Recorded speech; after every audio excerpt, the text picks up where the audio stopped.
What's up guys, welcome back to another video. My name's Craig, otherwise known as the Big Friendly Gamer Online, and this week we're going over some much needed PC upgrades. Let's get into it.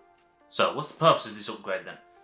This is basically to help me with my production workflow for here on YouTube and definitely with my Twitch streams. If you don't already know or don't follow me already, please go check me out on Twitch. Link down in the description and on screen right now. I stream on Mondays, Wednesdays, Fridays, Saturdays, normally starting around 9 or 10 o'clock UK time. Everything nowadays, I mean, this computer is 5 years old. It's currently running an i7 6700K, which is overclocked to about 4.7 gigahertz or something, which is quite good, but it's just showing its age now. You know, 4 cores, 8 threads. It's not exactly what we need. So we've gone for the big upgrade. Now that RYZEN 5000 series has come out, and we've gone for the RYZEN 5950X, which is right here. This took a while to come in, very hard to get your hands on. I was actually quite shocked at how many people seem to be getting the highest grade CPU. It was the one that had the most pre-orders on the site that I used over at scan.co.uk. Very weird, but it's turned up now, so we can get to building. In terms of what we're going to be pairing this with, it's going to be with the Asus ROG Crosshair 8 Hero. Very long name, but it's an X570 motherboard. The BIOS has already been flashed by the company that I bought it from, so that it works with RYZEN 5000 series, which is very useful indeed, because I was a little bit concerned that I wouldn't be able to do that myself if I didn't have a previous generation RYZEN chip, but they sorted that out for me, so quids in. If you didn't already know, there's no new chipset for this RYZEN launch, so at the moment, anything that's a 500 series board, I believe, is getting an update so that you can run RYZEN 5000 series. But if you've got a 400 series motherboard, like a B450, then I think you've got to wait until after Christmas, January, February time, something like that, before you get the BIOS flash to be able to just drop these CPUs in. Which is a bit annoying and kind of forcing people into the upgrade path of getting onto X570. But if you're in that situation, just wait. Don't bother upgrading to X570. It's just not worth it at this point. I mean, it's worth it if you're buying straight into the brand new CPU and you're not already on a RYZEN platform. But if you are already on a RYZEN platform, just wait until the next generation, in all honesty. It's a big faff if you're just going to upgrade your motherboard for the sake of one generation, especially if you're updating that regularly anyway. Then on the opposite side of this, I already have, in this machine, I've already got 48 gigabytes of RAM. However, they are only 3000 megahertz rated, and I know with RYZEN, it's very important to have fast RAM speeds. So we have gone with some new Trident Z Neo, 32 gigabytes, rated at 3600 megahertz instead. So hopefully that will get us up to speed on RYZEN. And then I also did something a little bit naughty and treated myself to some new storage. So we've gone with the Sabrent Rocket PCIe Gen 4 because RYZEN 5000 series, well, RYZEN in general at the moment are the only people who support PCIe Gen 4. This has reads and write speeds of up to 5000 megabytes per second, and it was on offer on Amazon for £120 for a terabyte, which is actually a really good price for Gen 4. If you get the same, I think the Samsung 980 Pro that's just come out is their version of the PCIe Gen 4 one, and if you get the same amount of storage in that, it's more than double the price. So now, obviously, this is just an upgrade, so we're not replacing everything in the computer. We're not doing a new case. The power supply is staying the same. Most of the storage is staying the same. I am actually looking into getting rid of my hard drives though. I'd quite like to be on all SSD to get the noise down just a little bit, but that might just have to be a little bit further down the line. See what deals come up on Black Friday and stuff. Well then guys, without further ado, let's get into tearing this thing down, getting the upgrades done, and hopefully everything goes smoothly for us. Well then guys, so here we are over at the PC. Before we start working on any PC, please make sure that you disconnect the power supply from the back, turn it off, and then sometimes, this is a bit of an old technique now, but sometimes it's a good idea to hold down the power button on the top to drain all the capacitors. But if nothing happens when you press the power button, then just make sure that all the LEDs on the motherboard are off, and then we're good to go. Alright, so what we're going to do is we're going to start with the graphics card, take out the PCIe stuff, I think, unplug the motherboard, take the RAM out, take the cooler off, take out all the cables from the motherboard that are to do with the case and things, and then we've got to pull that sucker out. So let's get on with it.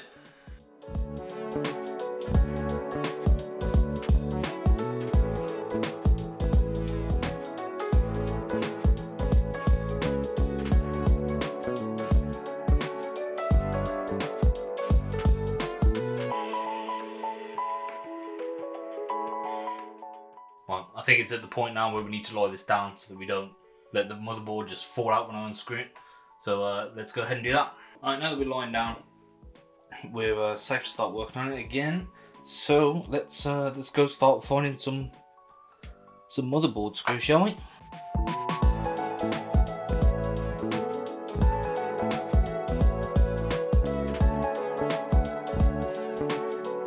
That was actually a little bit of an actual nightmare, that was, because as you can see if I turn this over, can you see that? A lot of the motherboard standoffs here stayed on and it kind of locked the board into place, but we got it out, it's good. Right, now as that's done, we need to do some motherboard work. Oh, so let's move this out of the way.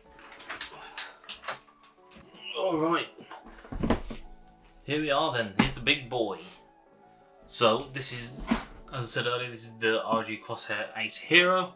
It's an X570 ready for RYZEN. It's got all these weird and wonderful things. PCIe 4 ready, NVIDIA SLI, not that it's used anymore, because I'm definitely not going to be getting a RTX 3090, that's for sure.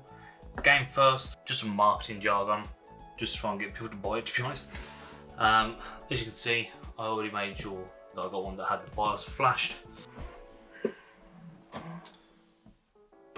Okay, this is only going to be the second time me ever taking this out. So this is the first real look at the motherboard that we have chosen. Oh, and it's a beauty. Look at that. Look at that. Ooh. Right, so main advantages here are we've obviously got PCIe Gen 4. These are metal brackets as well, so that's going to be real sturdy for the graphics card. We've got two M.2 slots, one here I believe and one down here. Right, let's figure this out. Let's move the box. Okay, this actually has its own brace on the back, so we won't be able to repost that because I don't think the one that I've got is actually going to fit that. Yeah, that's quite a lot bigger. Nowhere near where the holes need to be, so let's discard that. What? Hopefully this kind of lines up, which it looks like it does, so that's good. And I've actually noticed that with this little kit that they give you, I think this was £5 for the extra bracket for my H100i, Corsair H100i cooler. They give you more top-down screws, which is always a bonus, but they actually give you a special set of standoffs specifically for this. So looks like I don't need to use these ones anyway. Right, and in the last one goes. Okay, so whilst we're here, I guess we can go over some of the specs of this. 12+2 power phase delivery, which means it's actually a very good board for overclocking. As you can see, it's got heat pipes going across all the top of the VRMs, keep them nice and cool. It's got active cooling. I think most, if not all, X570 boards actually have active cooling, except for the latest. The latest version of the board, which is the Crosshair 8 Hero Dark, I believe, doesn't have active cooling. So that must have gotten better over time. You've got Supreme FX sound chip, which is more than enough for what you're actually going to want.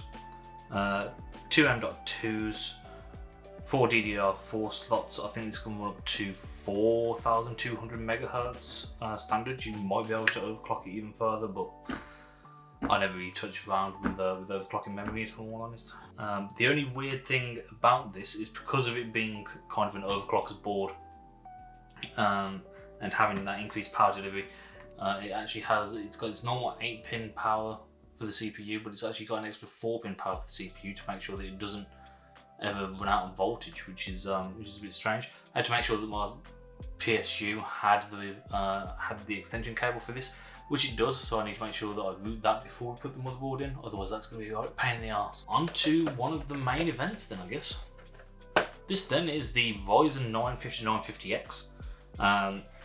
It's a 16 core, 32 thread processor, as you can see here.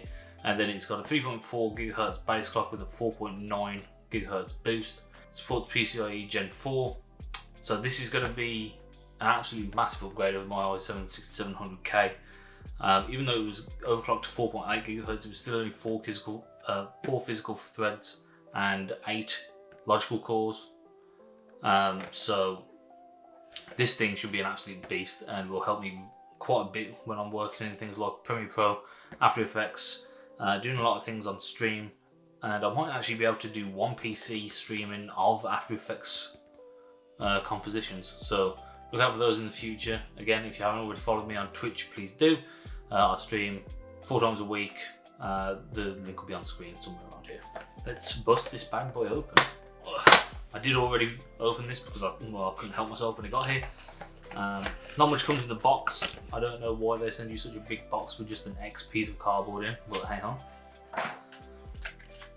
So here it is, ladies and gentlemen, the RYZEN 5950X.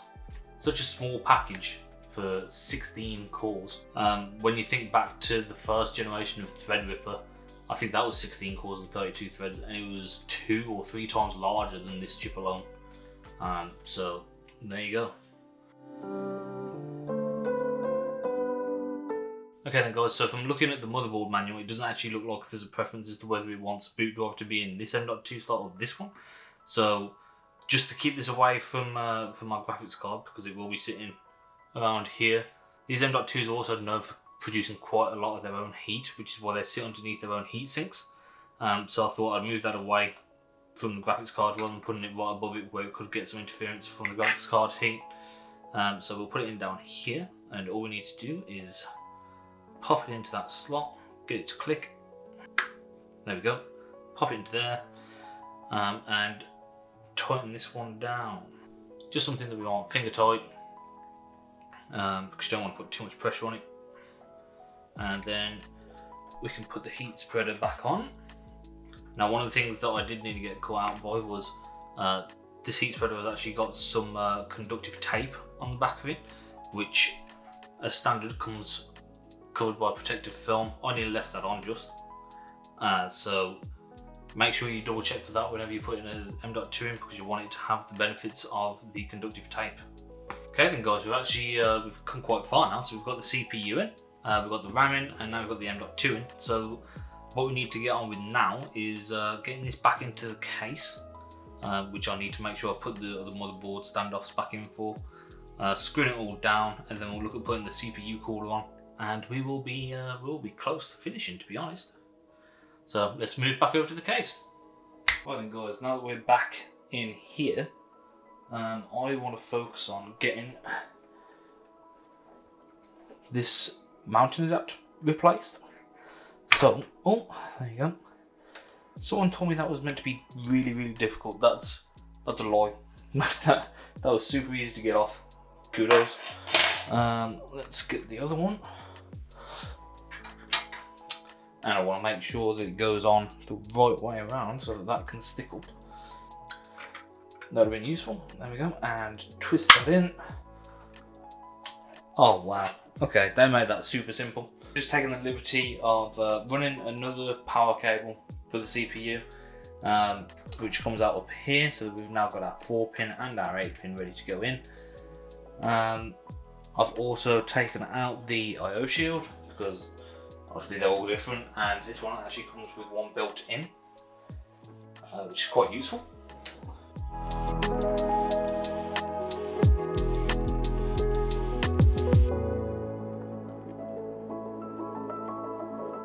Okay, and the motherboard is in. Right, now what I want to do is go around plugging in everything except for the hard drives and SSDs. And there's a very specific reason for that, because I've already got Windows booted onto one of these drives. And I don't want it to just boot straight off of one of those SSDs. I want to be able to go in and create a fresh install off of this M2.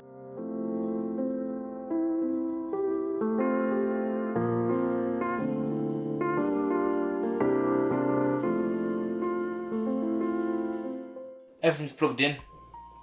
except from the graphics card because it's not in there. And I just need to put the cooler back on, which is what we're going to tackle now. Alright, so for thermal paste, I managed to find some of my thermal paste. This is just Cooler Master E1 IC Essential. Meant to be an okay / premium thermal paste. I don't know how much I believe that, to be honest. But thermal paste is thermal paste, and it should help to create better contact. So let's put this on.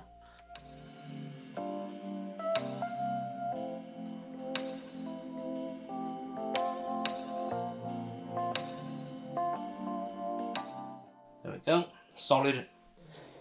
And now I just need to do the case.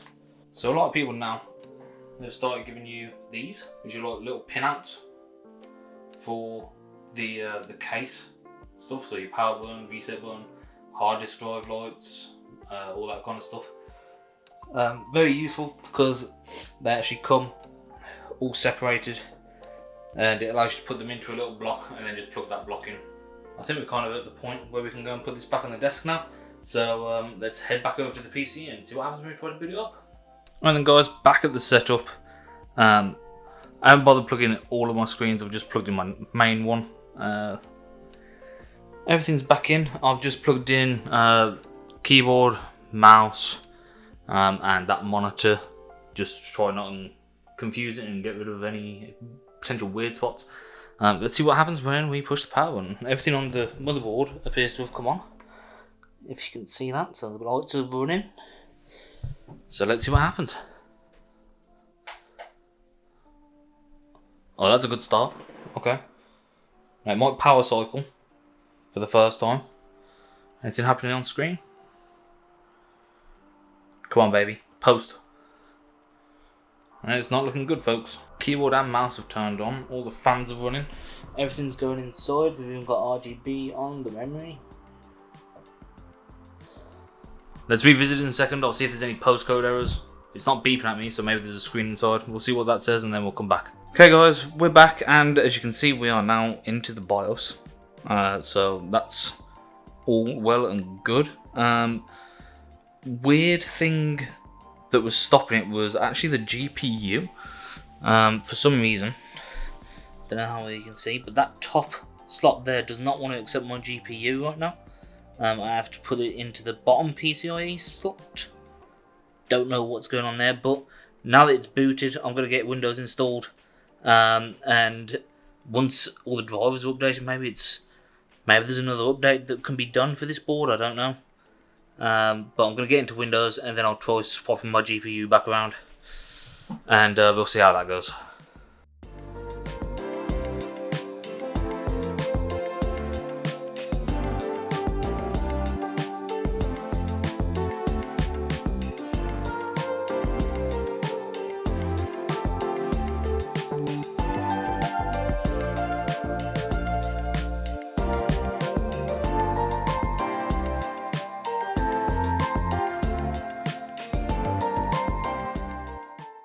Well guys, as you can see, we've booted into Windows, so everything is hunky-dory. I'm just going to get on with installing some of the software that I need, sorting out my graphics card. The aspect ratio is completely wrong right now, so we need to get it connected to the internet. Don't do it during setup. They try and force a lot of stuff on you that you can avoid if you don't plug it into the internet whilst it's doing it itself. Just a little tip for you. But yeah, it's up and running, and I really just can't wait to start using this thing. The installation process was the fastest thing I've ever seen. Like, it took maybe a minute to get Windows installed, which is just, especially if you've ever installed it on a hard drive, you know exactly what I mean. We'll come back in a second to round this off once everything's up and running, got all the monitors going and whatnot, and I'll see if we can get the GPU positioning fixed and let you know how that goes. So I'll catch you in a bit. Okay then guys, as you can see, we've got everything back up and running now. For anyone who's interested, we did have a few issues getting it to have a stable post. For some reason, it was actually the screen that was causing the issues. It takes too long to boot up, and the GPU wasn't recognising it was plugged into anything, which then in turn caused the motherboard to have a post error. Never seen that before, but as soon as we've installed all the graphics driver updates, once we actually got into Windows, then that's somehow resolved the issue, and I haven't had it since. So for anyone out there who's getting the postcode 02, maybe try testing a different screen. I don't know. Very odd. We've gone through and done all of our overclocking now as well. I've managed to get it to an all-core overclock of 4.55 gigahertz. I think I'd be able to push it a little bit further if I had either better 240, 280, or definitely a 360mm AIO in there. A little bit of a shame. I was hoping to push it a little bit further. I've seen some people getting it to a stable 4.7 gigahertz on all cores. So when we come to upgrade the case and I get a new AIO, that'll definitely be something that I'll try and get. It's now actually a few days later since I started this video. I've taken a few days to get this thing really dialed in. It took me a good half a day to a day to get the overclock sorted. I've then also used it to edit the first part of this video, which went really, really smooth. Oh, loved it. So yeah, I just wanted to finish this off now by saying thank you for watching my video. If you like what you see around here, please remember to press the subscribe button. Drop a like on the video, put in the comments anything down below that you want to know about the system or any experiences that I've had whilst using it. I'll be more than happy to go through and update you as I go. If you haven't followed me on social media, all my links will be down in the description below as well. And of course, I do stream on Twitch Monday, Wednesday, Friday, Saturday, around 9 or 10 PM BST. Love to see you in chat. It's the best place to get in touch with me. I'm very interactive. Make sure that we can have some good tech conversations and play some games with each other. Apart from that, guys, that's it for me. I'll catch you in next week's video where we're going to be going over some of the stuff that I do with my Stream Deck to turn it into an audio mixer. You can actually make it so that you can control the volume in both your ears and on your stream separately. So make sure you stay tuned for that one, and I'll catch you next week.